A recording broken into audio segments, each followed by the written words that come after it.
Kaboom!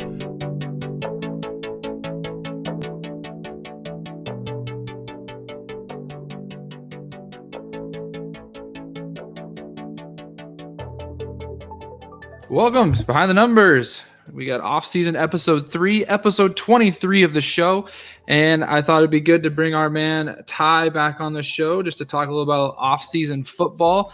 Just a lot of news and notes to talk about. We got Optic to talk about. But football is actually getting a little more attention than I thought for being this far out of the Super Bowl. But how are you doing, Ty?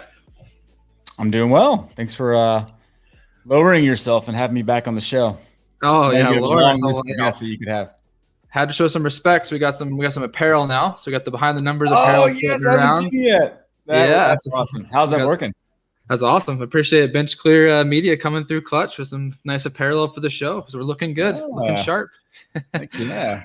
Yeah. So how are things out in Kansas City, Missouri? Good. Very good. It's mid 70s here, springtime. It's like you can taste spring, summer, but like we're going to get nailed in the next couple of weeks with like a 35-degree cold spell. Yeah, I know. That's kind of how it does it here too. It's super sunny right now. It's a little bit cold. We had a pretty warm week last week for us, which is like 50s, 45s. It's dropped down to about 35, 32, right around that freezing line. But just trying to weather through the COVID stuff a little bit. Had a little bit of outbreak in my school, so I've been at home teaching for the last couple weeks. I got a couple more weeks to go. We classified as an outbreak, unfortunately, because our small numbers. We have, I think, 10 or 11 cases. So it's got a little out of hand, but it's okay. Hopefully. When does the weather start to turn for you? Do you start to see nice weather now?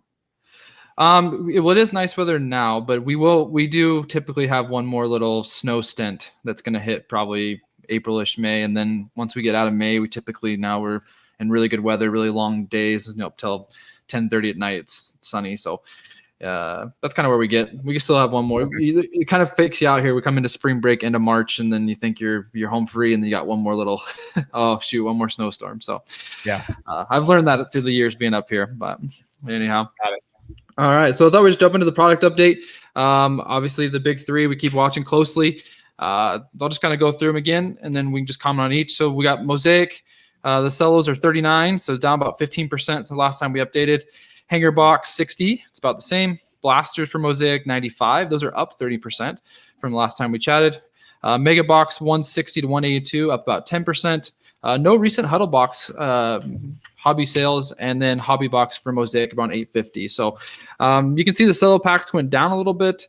The hanger boxes are kind of staying right about that same line. The blaster boxes are going up as they get kind of harder to find, I think. But overall, Mosaic's staying pretty consistent in that same price range. We're not seeing any big gains or big losses, but I don't know. I think Mosaic's holding pretty strong. Prism, their cellos are 40, so right about the same as Mosaic cellos. Hangers for Prism are 75 to 80, so they're quite a bit more. 100 for blaster box for Prism, 230 for mega boxes Prism. Those are both blasters and megas are up about 10 and 15%. And then no recent sales for their huddle hobby either, and 1350, they're about the same for their hobby boxes. Any thoughts on those two before we hit Optic?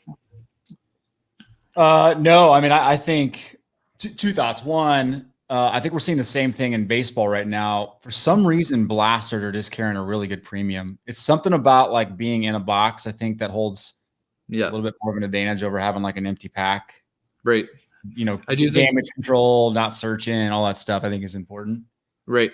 Definitely. And I think the cello packs are really vulnerable for that. Vulnerable for, worse corners. Grading's not as good with those. I've noticed with the value packs and stuff like that, obviously. The hangers do get a little bit of love for that too, as they're also in a box, like you said. Yeah. So I think that's why hangers are actually closer than blasters than they would be to cellos, because I think of that reason. And hangers have been pretty hot, just looking at different breaks and whatnot in terms of Prism and Optic. A lot of color, a lot of parallels that people are chasing. So yeah, well, it presents an opportunity for those that are trying to get in a little cheaper. Cellos might be a way to go. I mean, cello cases are the way to go. I think cello cases are boxes, sealed boxes of cello packs are the way to go. But man, oh man, the other thing I was going to say is Prism's going to be 50% higher in 6 months. Oh yeah, we'll get to that. I think that it might be higher than that. We'll get to that. That's sealed wax right now. If you want to hold your money for 6 months and guarantee yourself some appreciation, that's where you go. 100%. Optic is 21 right now for cello packs, 55 to 60 for the hangers for Optic right now, 70 for their blasters, 150 to 160 for their mega boxes. So you kind of see that Optic is slightly under everything else right now because it has the supply. So the supply being there is keeping it under Mosaic currently, but we'll see if it does end up passing it. I do think it's kind of hot, so it hasn't really sold yet. I don't think we really know where Optic's going to fall yet, but it is a good product. It's a staple. It's a rookie card staple that everybody's chasing, that a lot of people are involved in right now. And then their hobby box are hard to compare because I think they're only one auto, but they're 900 to 100 for their hobby box. So overall, like, Optic is strong as we figured. I think this is the big three, and like I said, I'm gonna be watching that Mosaic Optic line pretty closely and seeing where they fall over the next couple months. So, what are you seeing with the hollows and how they're being distributed? Because what I've heard is that they're falling quite frequently. They're coming out. There's a lot of them. Yeah, there's a lot of them. Yeah, there is. It does seem that there is more. To be honest, like I've seen like 2 or 3 Tua ones pulled from like the same person out of retail boxes. Like just relatively, it does seem like there is more of them for sure. And then they have widened the gap on the different parallels. There's quite a bit of parallels. The list here it looks like it's about 30 deep of parallels. So for the rated rookies, so they definitely know what they're chasing. And I hope that the hollows don't lose value, because I know that was a strength that you'd pointed out before when it came to the Mahomes rookie. His hollow was undervalued for a long time due to its not having very many, but I think that might be a different story this year for sure. So it'll be interesting because hollows and the rated rookies are historically really hard to grade. So it'll be we'll start to see what happens with value once some of these come back from PSA and we're like, holy crap, you can't get PSA 10s from these things. I know. Yeah. Well, I mean, let's talk about a couple of the single prices here. I'm going to share my screen. I got a couple of favorites I'm going to show while I'm going through these. So we got this right here is the Jefferson Blue Scope, but we'll get to that. So Joe Burrow's Green Velocity. So these are all raw prices for singles out of Optic, but Burrow's Green Velocity is 125. That's out of those value packs. So those are also probably a tougher grade, as you kind of mentioned. Jalen Hurts base Optic, $34. I think that's pretty high for a base Optic for Hurts. We'll get to him later in the show. Justin Herbert Optic Hollow, $394 raw. So like you said, if there's a lot of them, that's a pretty good price if there's a big pop going to be coming on those. Jordan Love Optic Hollow, 48. Joe Burrow Optic Downtown, so big case hit. 1125 was a sale for that. So that's a pretty big number for a pretty awesome card. Tua's Optic Hollow, 80. Justin Jefferson Blue Scope we have right here. That's a $30 card, which I love this card for $30. I think it's a cool card. Justin Herbert Blue Scope, 200. J.K. Dobbins Optic Hollow is just kind of a surprising one for me. And read my article and you might get more on this, but $11 for J.K. Dobbins Optic Hollow. And the last one I'm going to show here is a CD Lamb Purple Shock. These cards are pretty awesome too. I believe these are in the blasters. The blasters come with the purple shocks, I believe, and the scopes come in the hangers. I'm 95% sure on that. So I think those are pretty cool looking cards as well, especially with the blue of the CD Lamb and the blue of or the purple of the Jefferson. Those are cool color blends for sure. So I love them. I mean, both those cards are off center already, right? I mean, that 60-40 at best. So you're not going to get a 10. You're lucky to get a solid PSA 9, which again, you're going to see a lot of that, but those are sweet. No, I think it's fun. The thing about Optic that's getting me as a collector is just the color parallels pop. They're definitely very appealing. Like the blue scopes look cool. The hollows still look awesome. That refractor look and just that chrome finish of Optic. It does get you, especially when you're looking at Donruss for so long. Getting to the chrome finish is pretty fun and for sure. So, but any thoughts? So you think on prices? Are those all pretty inflated? You think those are going to settle down, or how do you feel about I think Optic will settle down a little bit. I'm just a fan of buying graded Optic. That's just my style. But I would prefer to buy maybe raw Prism. Grade it myself. But I think Optic calms down. That's my personal opinion. Yeah, like you said, there's a lot of hype wrapped into that right now. Give it. The next 4 weeks. Yeah. Money shifts out of Prism and Optic, and then the opportunities in Prism right now. Yep, opposite Prism. And then I think also as we get closer to the draft, we start looking to Prism draft picks, and people are already starting to get ready for that big class we're going to talk about soon. I think that'll take attention from Optic as well. Optic's not going to have its day in the sun as long as the other products, I don't believe. I think Mosaic had a really long day in the sun. I think Prism's had its normal, and I think Optic's going to be cut off a little bit. And so we'll see how that goes once the attention turns. But anyway, so 5 takeaways just around the NFL for the week that's kind of hobby related. Dak signs monster deal. Dallas gets it done. They give him a substantial contract, only 4 years, but kind of shows the commitment from Dallas. And your thoughts on that deal? Good for Dak, good for Dallas, good for the hobby. Yeah, love it all the way around. I think that was the right move to make, and I like Dak Prescott a lot. Yeah.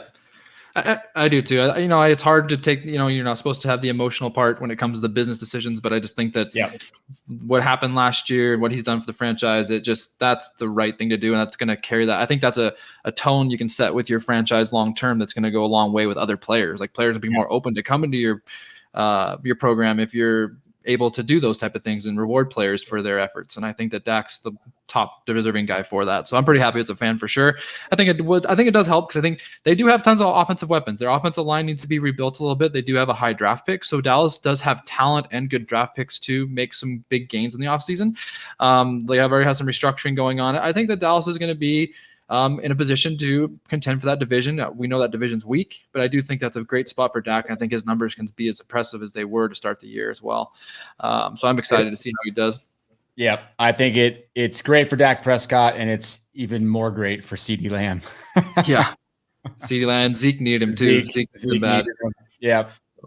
But takeaway 2, Russell Wilson gives the okay on 3 teams that he'd be okay being traded to: Bears, Saints, and Raiders. And I put, is this for real? Like, why are we having the discussions about trading Russell Wilson? How is that even a conversation? He's not going anywhere. Yeah. So, I mean, what do you think? That's just all smoke, or what? Like, it just really kind of is Seattle playing with like a rebuild. Like, I don't know what Seattle, I mean, being better, relatively great year. They flopped in the playoffs, but really surprised even hear any commotion about Russell Wilson potentially wanting to leave. I've heard some things about their offensive structure, which they got rid of their offensive coordinator, but he's kind of tired of them being a run first team. He wants to throw first. So I don't know. I think it's Russell posturing, and I think that's him saying, look, give me a freaking offensive line so we can stop talking about this, because I'm not going to get hit 50 times a year. Right. So that's what that would be a huge, huge hobby move if he was able to land somewhere else. That'd be insane. Of those 3 teams, which would you rather see him go to? I mean, I don't really want to see him go to the Bears, but I think they have almost everything but a quarterback in place, which is nice. I think the Saints would probably be good, just because I think the Sean Payton's offensive mind would be pretty impressive. The Raiders, I don't know, probably not the Raiders. I just don't know if Gruden could get it out of him. So I'd probably say Saints or Bears, but I'd probably lean towards the Saints from my personal opinion. Can you imagine from a hobby perspective if we went to Chicago? Yeah, his cards. I mean, they're already priced high. They would jump 30%. It would be like, what's a good comparison? It would be like a kind of like a Mookie Betts. Yeah. It would be insane. It'd be absolutely insane. Yeah, it would be crazy for sure. Lindor would be Francisco Lindor this year. That's what it would be. There you go. Yeah, Lindor. He went to a huge market. So Todd McShay's latest mock, he had 5 QBs in the top 10 for next year in his top 10 draft. And so I was just saying to your point, you're saying that Prism is going to be 50% higher in a few months.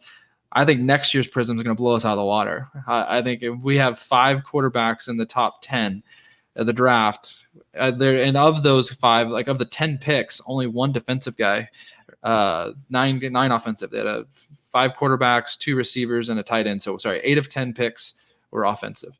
So it's going to be a monster year for NFL rookies next year. I'm just what are your thoughts on that? And how big can it be? What's the upside? Well, I mean, I think a lot's going to be determined by the strength of the hobby at that point. It can only go up so much before it just is pricing everybody out of it. Yeah. Even now it still is hard for a lot of people to get into some of this product. You have to either hope you're lucky, snag a solo pack, or go jump in a break.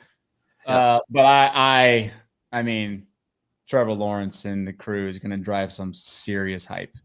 Right. I mean, this could be the biggest 24 months, 18 months stretch in the football card hobby in a couple decades.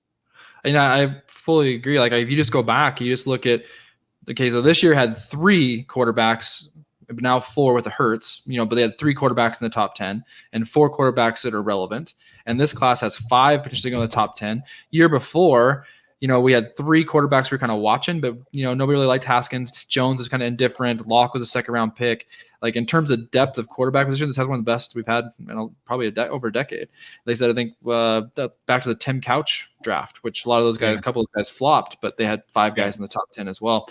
The thing that excites me the most about this, and then we'll move on from this point, is that you have these 5 guys.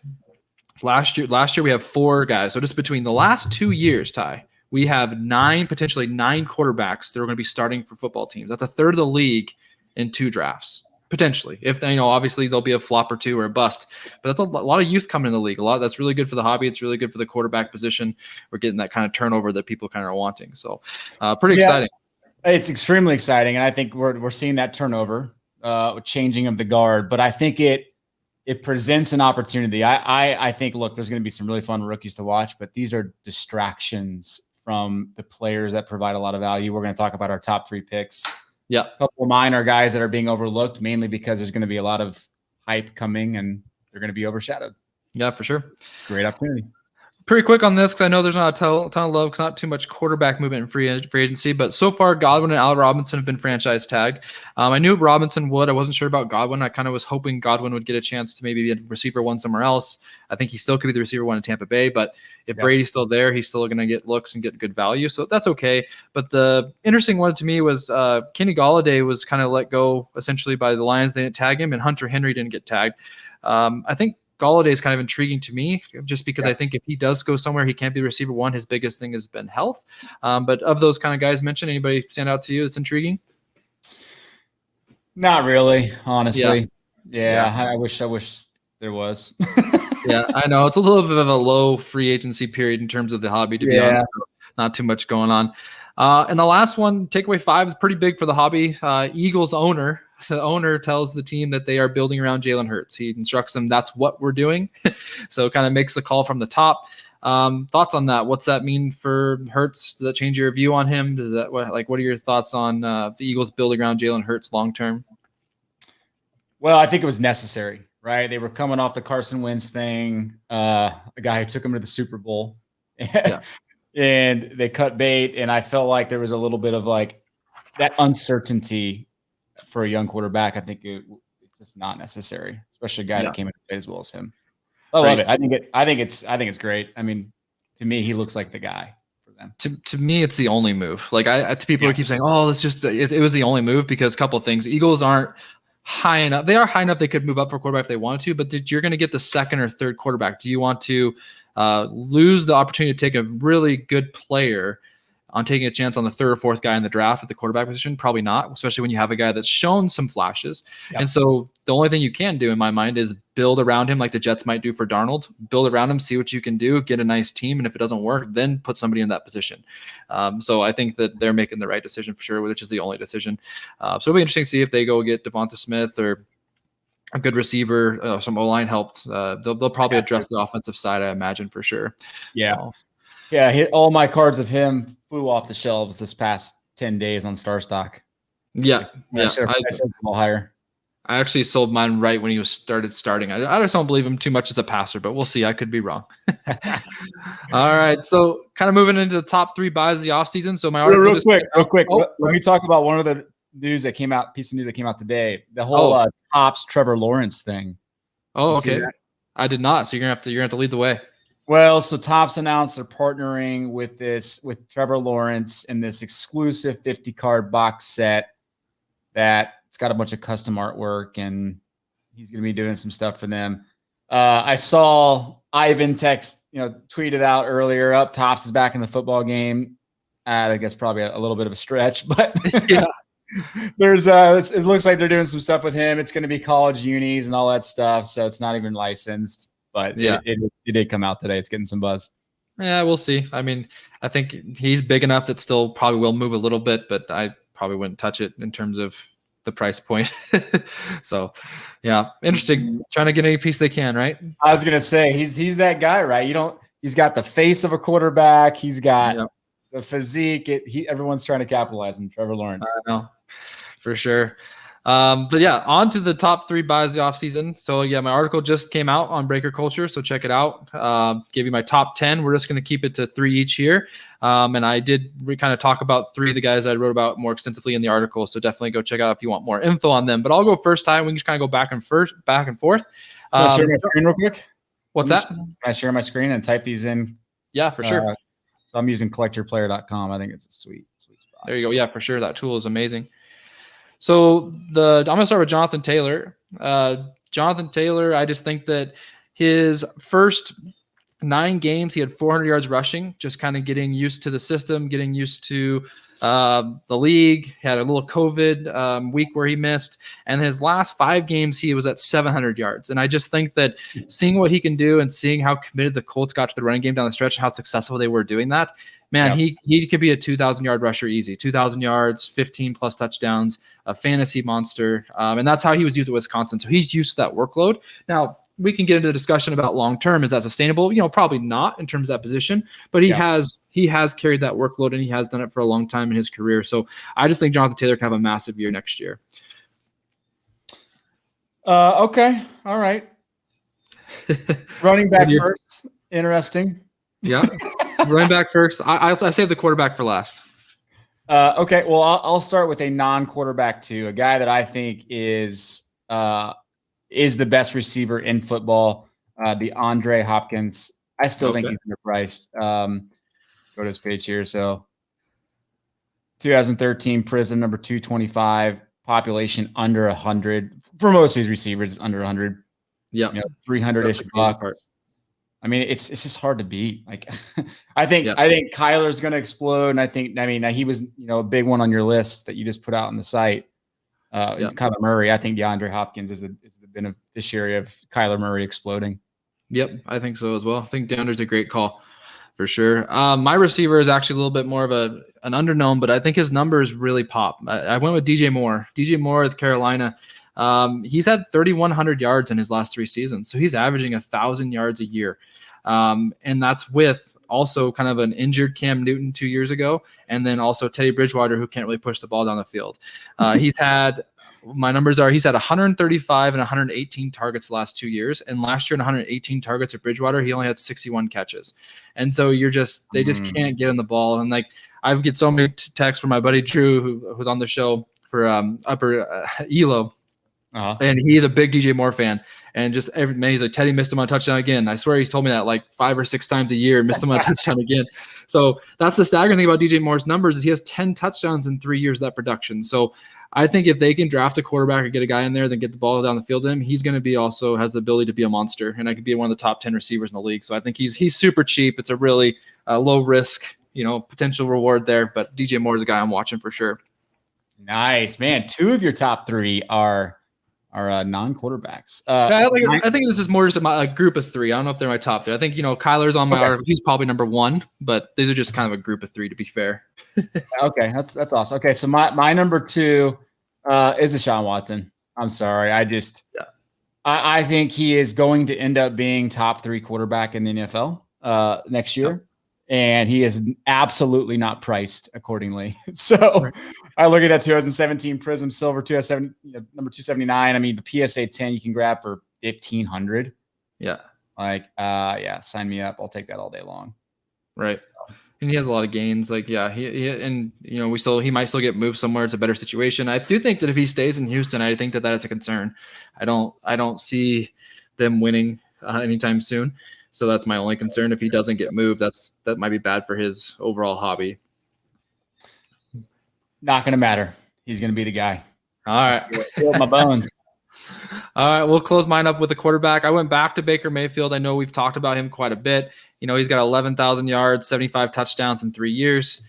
My biggest thing with him, I'm not telling everybody he's going to be a top 10 quarterback stats wise, but he is worth more than he's going for his PSA 10. Like right there, yours it says 234. I was getting 280 and I thought that was low. So I just think that his PSA 10 Prism rookie is ridiculously low. I don't think he should be a quarter of what Lamar and Josh Allen is. I think he should be closer to half or closer to 3/4. I think that he's done a lot for the Browns franchise, and I just think he's worth more than his value is.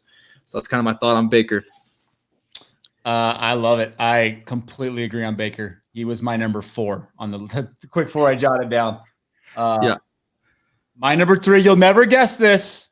All right. As I type it. Oh, yeah. Drew Lock for $70. I can't believe how cheap he is. I almost put him on there just because of that, but I didn't want to disrespect you.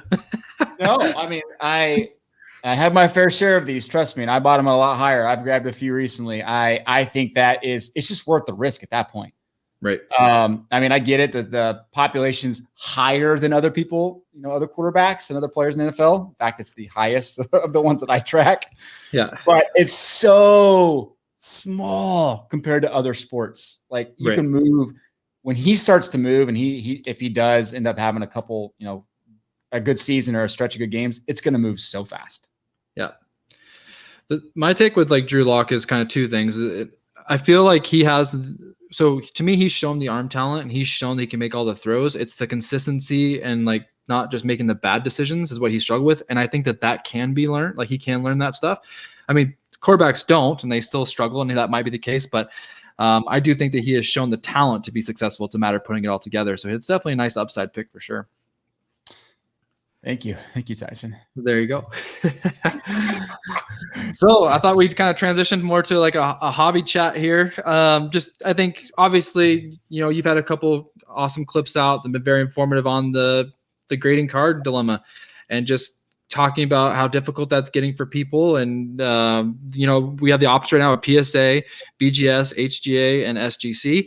Turnaround times for the top 2 is staggering. BGS and PSA are scary numbers. I'm hearing, friends texting me 12 million backlog for PSA, and like just different things that how do we navigate that? So as collectors, what's kind of been your, your kind of approach on this so far? Like, how are you changing your model of grading cards as a person who grades quite a bit of cards? Yeah, well, I'll just say this, right? I've graded Series 1 baseball flagship for years, and this is the first year, and I grade hundreds of them. This is the first year I didn't grade any outside of like my top 20. And I didn't open that much because wax, first off, is selling for so much. So if you get wax, you might as well just sell it, because like the margins are just so large where it's like, why would you take the risk? And like you said, like the backlog is just so long. You're not going to, for base cards, you're not going to pay the $75 to $150 to get it in 2 months. You're just not. It just makes no sense. And then also in 10 months is like, what, you're going to wait till next season, middle of next season? Like it's just really hard. I think hybrid's interesting for that. Maybe the base play, that's the video I put out. I think that might be a great interim solution. Right. Yeah, for sure. Like, like the two questions I wanted to kind of highlight a little bit too, and you kind of already got to one of them, but I said with like PSA being millions in backlog, like any slab card, like, are we going to see, I think this is kind of approaching, you've talked about the potential market crash or potential, the cards coming back down to earth a little bit. So my thought is that right now everybody has a need for slabs. They want slabs. So the people that have slabs, is this the selling time for that until they get caught up? Because when they get caught up, we're going to be flooded with slabs is kind of my point. So what are your thoughts on kind of that angle in terms of people that have slabs that they would like to sell? Is now the time, or when would you think is the best time? I think it's the seller's market right now. Yeah, I really do. I get it. Like of the 10, 12 million slabs in the backlog of PSA, like a good percentage of those are not going to hit the market, but a good percentage are going to hit the market too. Yeah. And unless the market continues to grow at the pace it's growing, which is going to be really hard, it's just going to water down a lot of what's out there, unfortunately. So I think the opportunity is buying graded of short prints, variations, low numbered stuff. Like that's where the opportunity exists, especially PSA 9s and 10s, which I think will probably end up being harder to get. Like I have nothing to back that up with, no stats or facts, but I just get a feeling that there's going to be a little bit more stricter guidelines around PSA 10s with 12 million in the backlog. Right. Yeah, definitely. And I I've actually gotten quite a bit of inquiries from different buddies around wanting, hey, do you have this guy have a 9? Do you have this guy have a 9? Like, why do you keep asking me for 9s? Like, people are trying to, they're trying to zag a little bit and get the 9s while they can, because people are still haven't quite figured out the value of 9s, because 9 used to be the card that wasn't a gem, and now it's the card we want that's encased. I mean, it's because 9 is still it's a gem mint. It's still right there at that level. So yeah, I think a lot of that has to do with vintage becoming a lot more relevant. And when you start looking at vintage, you're having to buy PSA 5, 6s, 7s, and it becomes kind of normal process, normal nomenclature. Like, no, PSA 7's a normal thing now. So buying a PSA 9 of a Kyler Murray silver is not abnormal at all now. I think that has definitely influenced. Yeah. And then it looks like, I know HGA is new and there's been a lot of resistance to HGA, but I think a lot of people are liking it. I think it's just, something new. People always want to kind of tear it down. That's kind of how life is. But, I've been impressed with some of the moves they've made and the decisions they've made. It does seem like they are making decisions that it's best for the customer. I think this recent one, they just cut down from 10 to 5, or what they cut down there, how many you can sub a week, right? What was that number? Do you remember? Yeah, they cut it down. They're only allowing 5 per customer per week. Right. And the idea there is we just want to get more people with hands on our slabs. Right. It's not meant to we're not here just to support the bulk graders who want to flip and make a crap ton of money. Right. I love that strategy. They're giving up a lot of money for future growth potential and buzz. Yeah, I mean, it seems like maybe they are, but they're also getting more customers. So if you have more customers as they can build and they can hire their number, which seems to be their plan, then they're taking more people with them up to extending their numbers, which I think is awesome as well. But yeah, I really liked his interview on your podcast. So guys, check it out if you want to hear that from HGA's interview. It was a great one. Other than that, in terms of grading for me, I think what's concerning, like you said, with Series 1, I'll kind of just finish it up with this, is that how do we know if we grade a Joe Adell, who had a really awful spring? I know it's a football show. We had a really awful spring like last year when he kind of got some time. He didn't look good. And let's say you send a bunch of his cards to get graded and he's awful again all this year. Those aren't going to have any dividends. You're really taking a big leap of faith on a lot of your grading decisions now. And so the base is just, I don't know if the value's there. Like you said, I think Star Stock or different options in which you can sell rookie cards is probably your best bet. So I just think that's my kind of general concern, is the speed. And I think that HGA can answer that question for you a little bit, but 5 cards at a time. But still, I think it gives you a chance to kind of play around with it. Yeah. On the flip side, right? You're the hobby. There's risk all around, right? And the people that were sitting on 50 to 100 PSA 10 Juan Soto 2018 updates going into this season or last season. I mean, they were printing money because there wasn't a ton of them out there. Obviously, the pops increased a ton, and the pop will continue to go up for any of these players. But if you take the risk and you do really well, and you're one of the small percentage that has PSA 10s, it does pay off. Right. A lot of these players. So yeah, I mean that's the risk reward. But the margins shrink a lot when the price is doubled. Exactly. Yeah. That hurts. That hurts. The time to get them and the price double. It's extremely hard because I don't think they're in the baseball. I know it's not a baseball show, but I know this class for Series 1. There's no huge rookie. I think Baum's pretty good, but there's no huge guy. And you see those huge numbers of right now Acuña's $200, $212 for his PSA 10. So what's Baum going to be when you get that back? 60, 70. So you got a $25 gain. So. It'd be tough. Yeah, in that case, it's a numbers game. It always has been for the base. I can speak with conviction around that. It's a numbers game, and you just hope that you're able to provide. You hope that the percentage of players that do really well, the ones that you grade, outweigh the percentage that don't. Right? Yeah. Definitely. Awesome. All right. Well, let's close up here with a little rapid fire. I think I kind of know probably a couple of your answers here, but we'll see what we go. Who wins MVP next year in the NFL?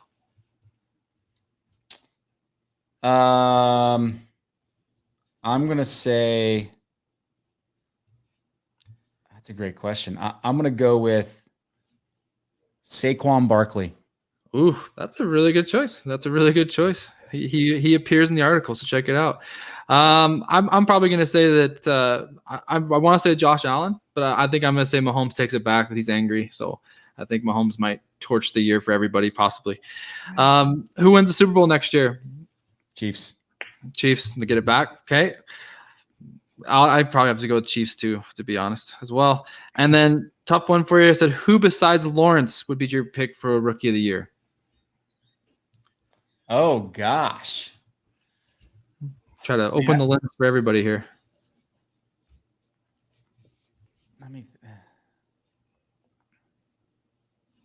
I honestly don't think I have one. I don't know. I think because of landing spots is so huge for the quarterback position. Fields, maybe? What's that? I guess I'd go Fields. Yeah, like if Fields lands with Carolina, I think that he can do it.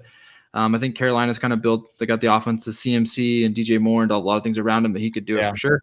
It's all about landing spots for them, but I think Fields, or I just say maybe the quarterback that lands in Carolina has a really good shot. But I do think in terms of fantasy, like I think that Devonta Smith is going to probably land somewhere in the top 10. He can make a huge splash early. Yeah, I know it's hard for receivers to win Rookie of the Year, but I do think he might have the numbers that could change that tide a bit.